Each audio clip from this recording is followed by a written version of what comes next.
வணக்கம். குடும்ப நன்மைக்கு செய்ய வேண்டிய ஒரு சூட்சுமம். வீட்டில் சண்டையே வரக்கூடாது, வீட்டில் எப்பவும் ஒத்துமை நிலவணும், வீட்டில் சந்தோஷம் குடியிருக்கணும் அப்படின்னா நான் ஒரு செடி சொல்கிறேன். அந்த செடியை வீட்டில் வச்சு வளங்க. எல்லாருக்கும் தெரிஞ்ச செடி தான். அதுதான் பாரிஜாதம். அந்த பாரிஜாத பூ இருக்கு இல்லைங்களா, அது அவ்வளோ சீக்கிரம் பூக்காது. ஆனால் பூக்க தொடங்கிடுச்சுன்னா சந்தோஷத்துக்கு எல்லையே இருக்காது.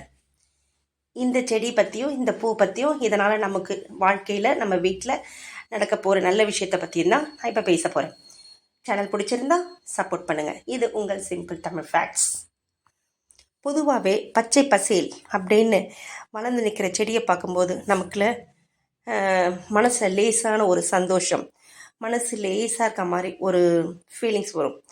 அப்படியேப்பட்ட சந்தோஷத்தை தரக்கூடிய எது அப்படின்னா செடிகள் தான். அது இல்லாமல் செடி வளர்ப்பது நம்முடைய ஆரோக்கியத்துக்கும் நன்மை தரும், குடும்பத்துக்கும் நன்மை தரும். ஒரு சில செடிங்க வீட்டில் வளர்க்கலாம், ரொம்ப நல்லது. ஒரு சில செடியை நம்ம வீட்டில் வளர்க்கக்கூடாது. அதை வெளியில் தான், கோயிலில் அந்த மாதிரி இடத்துல வளர்க்கணும். இப்போ குடும்ப நன்மைக்காக எந்த செடி வளர்க்கலாம்? ஏற்கனவே சொன்னேன், பாரிஜாதம். இந்த பாரிஜாத செடியை நம்ம வீட்டில் வளர்த்தோன்னு வச்சுக்கோங்களேன், வீட்டில் ஒற்றுமை அதிகரிக்கும். இந்த செடி மோஸ்ட்லி எல்லார் வீட்லேயும் இருக்காது. ஆனால் இனிமேல் பட்டு நர்சரியில் கேட்டு வாங்கி வச்சுக்கோங்க. ஒரு தொட்டியில் கூட வளர்க்கலாம்.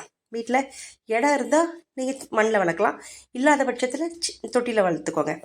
இந்த செடி அவ்வளோ சீக்கிரம் பூக்காதுன்னு சொன்னேன். ஆனால் நீங்கள் அந்த செடிக்கு டெய்லி தண்ணி ஊற்றிட்டு வாங்க. என்னன்னு சொல்லி ஊற்றணும்? எங்கள் குடும்பம் ஒற்றுமையாக இருக்கணும், எங்கள் வீட்டில் சந்தோஷம் குடியிருக்கணும் அப்படின்னு சொல்லிட்டு அந்த செடிக்கு டெய்லி தண்ணி ஊற்றிட்டு வாங்க.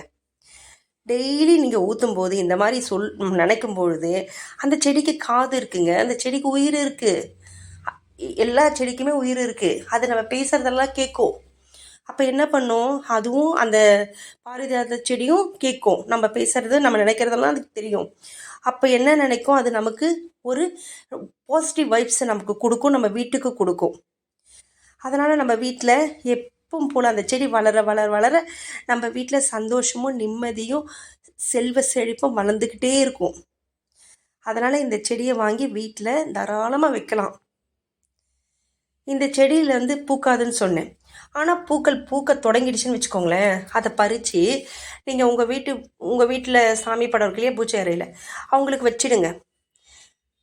வச்சுட்டு நீங்கள் என்ன வேண்டுதல் வச்சிங்களோ அது கண்டிப்பாக பழிக்கும். இந்த பூவை வச்சு வேண்டுனீங்கன்னா அந்த பழித்தம், அந்த வேண்டுதல் சீக்கிரம் பழிக்கும். குடும்பத்தில் அந்த பூக்க ஆரம்பிச்சிச்சுன்னா குடும்பத்தில் நல்லது மட்டுமே நடக்கும். வீட்டில் எந்த கெட்டதும் நடப்பதற்கு வாய்ப்பே கிடையாது.